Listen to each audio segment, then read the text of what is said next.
ಕರ್ನಾಟಕ ರಕ್ಷಣಾ ವೇದಿಕೆಗೆ, ಕನ್ನಡ ತಾಯಿ ಭುವನೇಶ್ವರಿಗೆ, ಸಮರಸಿಂಹ ಟಿ.ಎ. ನಾರಾಯಣಗೌಡರಿಗೆ,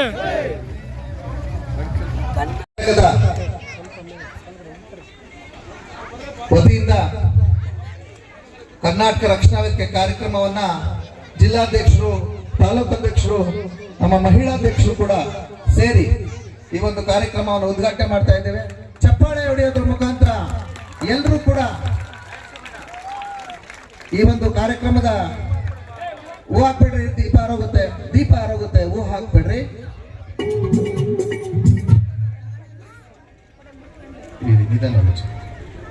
ಚಪ್ಪಾಳೆ ಹೊಡೆಯೋದ್ರ ಮುಖಾಂತರ ಕನ್ನಡದ ದೀಪವನ್ನು ಹಚ್ತಾ ಇರುವಂತಹ ನಮ್ಮ ಜಿಲ್ಲಾಧ್ಯಕ್ಷರಾದಂತಹ ರಾಘವೇಂದ್ರರವರು, ಮಾಲೂರು ತಾಲೂಕು ಅಧ್ಯಕ್ಷರಾದಂತಹ ಎಂ.ಎಸ್. ಶ್ರೀನಿವಾಸ್ ಅವರಿಗೆ ನಾವು ಹೃದಯಪೂರ್ವಕ ಜೋರಾದ ಒಂದು ಚಪ್ಪಾಳೆಯನ್ನು ಬರಬೇಕು ಅಂತ ನಾನು ಕೇಳ್ಕೊತೀನಿ.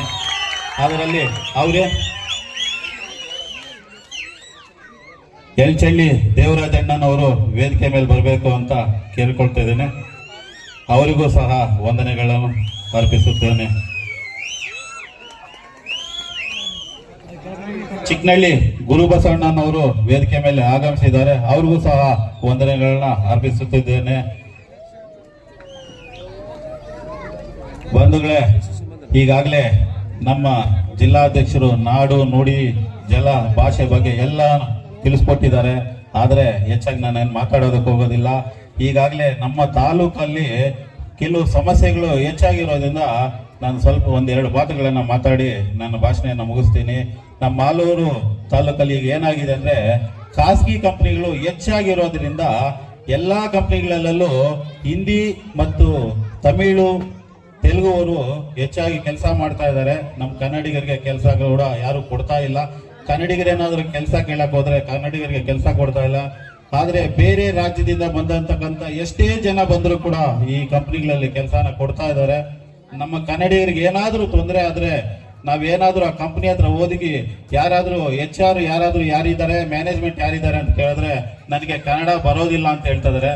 ಆ ಪರಿಸ್ಥಿತಿ ನಮ್ಮ ಮಾಲೂರು ತಾಲೂಕಿನಲ್ಲಿ ಆಗಿದೆ. ನಾವು ಸಹ ಸಾಕಷ್ಟು ಹೋರಾಟಗಳನ್ನ ಮಾಡ್ಕೊಂಡು ಬರ್ತಾ ಇದ್ದೀವಿ. ಆದ್ರೆ ನಾವು ಒಬ್ಬರೇ ಹೋರಾಟಗಳು ಮಾಡ್ಕೊಂಡು ಬಂದ್ರೆ ಆಗೋದಿಲ್ಲ. ಕರ್ನಾಟಕ ರಕ್ಷಣಾ ವೇದಿಕೆ ಜೊತೆಯಲ್ಲಿ ನೀವೆಲ್ಲ ಕಾರ್ಯಕರ್ತರಾಗಿ ನಮ್ಮ ಜೊತೆನಲ್ಲಿ ನಿಂತಾಗ ಮಾತ್ರ ಅವರನ್ನ ಓಡಿಸಿ ನಮ್ಮ ಕನ್ನಡಿಗರಿಗೆ ಅಲ್ಲಿ ಒಂದು ಕೆಲಸ ಕೊಡೋದಕ್ಕೆ ಅವಕಾಶ ಮಾಡಿಕೊಡೋದಕ್ಕೆ ನಾವು ಸಹ ಪ್ರತಿ ದಿನ ಯಾವುದೇ ಕ್ಷಣದಲ್ಲಿ ನೀವು ಕರೆದ್ರೂ ಕೂಡ ನಿಮ್ಮ ಜೊತೆನಲ್ಲಿ ನಾನು ಇರ್ತೀನಿ. ಯಾವುದೇ ಒಂದು ಕೆಲಸ ಆಗಿರ್ಬೋದು, ಕಂಪನಿಗಳಲ್ಲಿ ಯಾವುದೇ ತೊಂದರೆ ಆಗಿರ್ಬೋದು, ಮತ್ತೆ ನಮ್ಮ ರೈತರ ಸಮಸ್ಯೆಗಳು ಬಂದಾಗ ಯಾವುದೇ ಸಮಸ್ಯೆ ಆದರೂ ಕೂಡ ಸಹ ನಾವು ಕರ್ನಾಟಕ ರಕ್ಷಣಾ ವೇದಿಕೆ ಎಲ್ಲ ಕಾರ್ಯಕರ್ತರು ನಮ್ಮ ಅಣ್ಣ ತಮ್ಮಂದಿರ ಜೊತೆ ನಾವು ಇರ್ತೀವಿ. ಮತ್ತೆ ಇನ್ನೊಂದು ಏನಾಗಿದೆ ಅಂದ್ರೆ, ಈಗಾಗಲೇ ನಮ್ಮ ಮಾಲೂರು ತಾಲೂಕಿನಲ್ಲಿ ಅತಿ ಹೆಚ್ಚು ಕಾರ್ಖಾನೆಗಳು ಬಂದಿದೆ. ಮತ್ತೆ ಅತಿ ಹೆಚ್ಚು ಈಗ ಜಮೀನುಗಳು ಬೆಲೆ ಬಾಳ್ತಕ್ಕಂಥ ಜಮೀನು ಇರೋದ್ರಿಂದ ಎಲ್ಲಾ ಕಡೆ ಇರ್ತಕ್ಕಂಥ ಹೊರ ರಾಜ್ಯದ ಬಿಲ್ಡರ್ಗಳು ಬಂದು ಇಲ್ಲಿ ನಮ್ಮ ರೈತರಿಗೆ ಮೋಸ ಮಾಡ್ತಕ್ಕಂಥ ಕೆಲಸನ ಅತಿ ಹೆಚ್ಚಾಗಿ ನಡೀತಾ ಇದೆ. ಆದರೆ ಈಗಾಗಲೇ ನಾವು ಅದರ ಬಗ್ಗೆ ಧ್ವನಿ ಕೂಡ ಎತ್ತಿದ್ದೀವಿ. ನಮ್ಮ ಮಾನ್ಯ ತಹಸೀಲ್ದಾರ್ ಹತ್ರ ಕೂಡ ಸಹ ನಾವು ಮಾತಾಡಿದೀವಿ. ಈ ತರ ನೀವು ಮಾಡ್ತಾ ಇದ್ದೀರಲ್ಲ ಸರಿನಾ ಅಂತ ಕೇಳಿದಾಗ ಇಲ್ಲ ಅಂತ ಹೇಳ್ತಾ ಇದ್ದಾರೆ. ನಮ್ಮ ಸಾರ್ವಜನಿಕರಾಗಿ ನಮ್ಮ ರೈತರು ಏನಾದ್ರೂ ಯಾವುದೇ ಒಂದು ಪಂಚಾಯತಿ ಆಫೀಸುಗಳು ಮತ್ತು ತಾಲೂಕು ಆಫೀಸು ಯಾವುದೇ ಒಂದು ಆಫೀಸ್ಗೆ ಹೋದ್ರೆ 6 ತಿಂಗಳಾದ್ರೂ ಕೂಡ ಅವ್ರ ಚಪ್ಪಲಿ ಸಮಿದೋಗವ್ರದ್ದು ಸಹ ಅವ್ರು ಓಡಾಡಿದ್ರು ಕೂಡ ಅವ್ರ ಕೆಲಸಗಳು ಆಗ್ತಾ ಇಲ್ಲ. ಆದ್ರೆ ಬಿಲ್ಡರ್ಗಳು ಕೂಡ ಯಾವುದೇ ಒಂದು ದಿನಕ್ಕೆ ಆ ಕೆಲಸನ ಮಾಡ್ಕೊಂಡು ಬರ್ತಕ್ಕಂಥ ಕೆಲಸ ಮಾಡ್ತಾ ಇದ್ದಾರೆ. ಈಗಾಗಲೇ ಏನಾಗ್ಬಿಟ್ಟಿದೆ ಅಂದ್ರೆ, ನಮ್ಮ ಮಾಲೂರಿನಲ್ಲಿ ಯಾವುದೇ ಜಮೀನ ಇದ್ರೆ ಅದು ರೈತರೇನಾದ್ರೂ 5357 ಸರ್ವೆ ಇದೇನಾದ್ರೂ ಫಾರಂ ಏನಾದ್ರೂ ಹಾಕೊಂಡಿದ್ರೆ ಅವ್ರಿಗೆ ಯಾವ್ದು ಜಮೀನುಗಳು ಮಂಜೂರು ಆಗ್ತಾ ಇಲ್ಲ. ಆ ಜಮೀನುಗಳು ಏನ್ ಮಾಡ್ತಾ ಇದಾರೆ ಅಂದ್ರೆ, ಈಗ ನಮ್ಮ ಸರ್ಕಾರಿ ಅಧಿಕಾರಿಗಳು ಏನ್ ಮಾಡ್ತಾ ಇದಾರೆ, ಯಾರೇನ ರೈತ ಇದ್ದಾರೆ ಅಂದ್ರೆ ಆ ಜಮೀನಲ್ಲಿ ಅವ್ರ ರೈತರಿಗೆ 1 ಲಕ್ಷ 2 ಲಕ್ಷ ಇಲ್ಲ 3 ಲಕ್ಷ ಕಾಸನ್ನ ಕೊಟ್ಟು ಆ ಜಮೀನನ್ನ ಬೇರೆ ಬಿಲ್ಡರ್ಗಳಿಗೆ ಬೋಗಸ್ ಖಾತೆಗಳನ್ನ ಮಾಡಿ ಆ ಜಮೀನುಗಳನ್ನ ಕೋಟ್ಯಾಂತರ ರೂಪಾಯಿಗಳ ಮಾರಾಟ ಮಾಡೋದಕ್ಕೆ ಅವಕಾಶ ಮಾಡಿಕೊಡ್ತಾ ಇದ್ದಾರೆ. ಆ ರೀತಿ ಆಗ್ಬಾರ್ದು.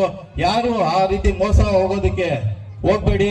ಈಗಾಗಲೇ ನಮ್ಮ ತಾಲೂಕು ದಂಡಾಧಿಕಾರಿಗಳು ಕೆ. ರಮೇಶ್ ರವರು ಸಾಕಷ್ಟು ಬೋಗಸ್ ದಾಖಲೆಗಳನ್ನ ಮಾಡಿ ಒಳ್ಳೆ ಎಲ್ಲಾ ಫೀಲ್ಡ್ಗಳು ಮತ್ತು ರಾಜಕೀಯ ವ್ಯಕ್ತಿಗಳಿಗೆ ಅವರು ಈ ಒಂದು ಅನುಕೂಲನ ಮಾಡಿಕೊಡ್ತಾ ಇದ್ದಾರೆ.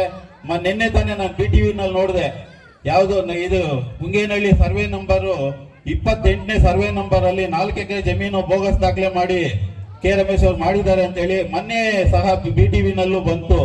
100 ಕೋಟಿ ಅಧಿಕ ಒಂದು ಬೋಗಸ್ ದಾಖಲೆಗಳನ್ನ ಮಾಡಿ ಇವತ್ತು ತಾಲೂಕು ದಂಡಾಧಿಕಾರಿಗಳು ಮೋಸ ಮಾಡ್ತಾ ಇದ್ದಾರೆ ಅಂತ ಹೇಳ್ಬಿಟ್ಟು ಹೇಳಿದೆ. ಹೌದು, ಇದಂತೂ ನಿಜ.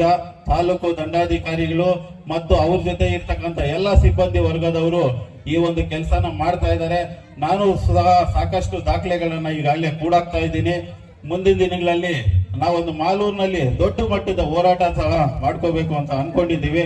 ಆ ಹೋರಾಟದಲ್ಲಿ ಜಿಲ್ಲಾಧಿಕಾರಿ ಮತ್ತು ನಮ್ಮ ಅದಕ್ಕೆ ತಕ್ಕಂತ ಮಿನಿಸ್ಟರ್ ಕೂಡ ಸಹ ಆ ಒಂದು ಹೋರಾಟಕ್ಕೆ ಬಂದು ಆ ಒಂದು ಯಾರು ಈ ತರ ಬೋಗಸ್ ಮಾಡಿದ್ದಾರೆ, ಈ ರೈತರು ಮೋಸ ಮಾಡ್ತಾ ಇದ್ದಾರೆ ಅಂತ ಅಧಿಕಾರಿಗಳನ್ನ ಸಸ್ಪೆಂಡ್ ಮಾಡಿ ಅವ್ರನ್ನ ಮನೆಗೆ ಕಳ್ಸೋವರೆಗೂ ನಾವು ಒಂದು ಹೋರಾಟನ ಸಹ ಯಾವತ್ತು ನಿಲ್ಸೋದಿಲ್ಲ. ಅದು 1 ದಿನ ಆಗ್ಲಿ, 2 ದಿನ ಆಗ್ಲಿ, 3 ದಿನ ಆಗ್ಲಿ ಆ ಹೋರಾಟ ಮಾಡಿ ನಮ್ಮ ರೈತರಿಗೆ ಜಯ ತಂದು ಕೊಡತಕ್ಕಂತ ಕೆಲಸನ ನಾವು ಮಾಡ್ತಿದೀವಿ. ಆದ್ರೆ ಮೊನ್ನೆ BTV ನಲ್ಲಿ 100 ಕೋಟಿ ಹಗರಣ ಅಂತ ಹೇಳಿ ಮಾನ್ಯ ತಹಸೀಲ್ದಾರ್ ಏನ್ ಬಂತು, ಅದು 100 ಕೋಟಿ ಅಲ್ಲ, 200 ಕೋಟಿ ಇದೆ.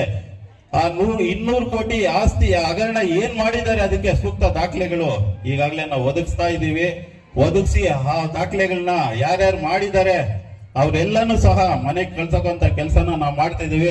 ಈ ಭಾಗದಲ್ಲೂ ಸಹ PDO ಅವ್ರಿಗೆ ಗೊತ್ತಿದೆಯೋ ಗೊತ್ತಿಲ್ಲ ಸಹ ಗೊತ್ತಿಲ್ಲ, ಒಂದು ಲೇಔಟ್ ಆಗಿದೆ. ಆ ಲೇಔಟ್ಗೆ ದಾರಿ ಸಹ ಇಲ್ಲ. ಆ ಲೇಔಟ್ಗೆ ದಾರಿ ಬಂದು ಏನ್ ಮಾಡಿದ್ದಾರೆ, ಗೋಮಾಳ್ ಜಮೀನಲ್ಲಿ ರಸ್ತೆ ಮಾಡಿದ್ದಾರೆ. ಆದ್ರೆ ಇವ್ರ ಗಮನಕ್ಕೆ ಬಂದಿದೆಯಲ್ಲ ಸಹ ಗೊತ್ತಿಲ್ಲ. ಆ ರಸ್ತೆನ ಇದುವರೆಗೂ ಅವರು ತೆರವು ಮಾಡಿ ಆ ಒಂದು ಖಾತೆಗಳನ್ನ ರದ್ದು ಮಾಡ್ಲಿಲ್ಲ ಅವರು. ಅದು ಕೂಡ ನಮ್ಮ ಗಮನಕ್ಕೆ ಬಂದಿದೆ. ಬಂಧುಗಳೇ, ಯಾವುದೇ ವಿಚಾರದಲ್ಲಾಗ್ಲಿ ನಮ್ಮ ರೈತರಿಗೆ, ನಮ್ಮ ಆಟೋ ಚಾಲಕರಾಗಿರ್ಬೋದು, ನಮ್ಮ ಯಾವುದೇ ಅಣ್ಣ ತಮ್ಮಂದಿರಿಗೂ ಈ ಒಂದು ಯಾವುದೇ ತೊಂದರೆ, ನೆಲ ಜಲ ಭಾಷೆ ಬಗ್ಗೆ ತೊಂದರೆ ಆದಾಗ ಕರ್ನಾಟಕ ರಕ್ಷಣಾ ವೇದಿಕೆ ನಾರಾಯಣಗೌಡರು ಬಣದ ಎಲ್ಲ ಕಾರ್ಯಕರ್ತರು ನಿಮ್ ಜೊತೆನಲ್ಲಿ ರಾಜ್ಯದಲ್ಲಿ ಎಲ್ಲರೂ ಇರ್ತೀವಿ ಅಂತ ಹೇಳ್ತಾ 2 ಮಾತನ್ನ ಮಾತಾಡ್ಕೊಂತ ಅವಕಾಶ ಮಾಡ್ಕೊಂತ ಎಲ್ರಿಗೂ ವಂದಿಸ್ತಾ ನನ್ನ ಮಾತುಗಳು ಮುಗಿಸ್ತಾ ಇದ್ದೀನಿ. ಜೈ ಕರ್ನಾಟಕ, ಜೈ ಹುಂ. ತಾಲೂಕು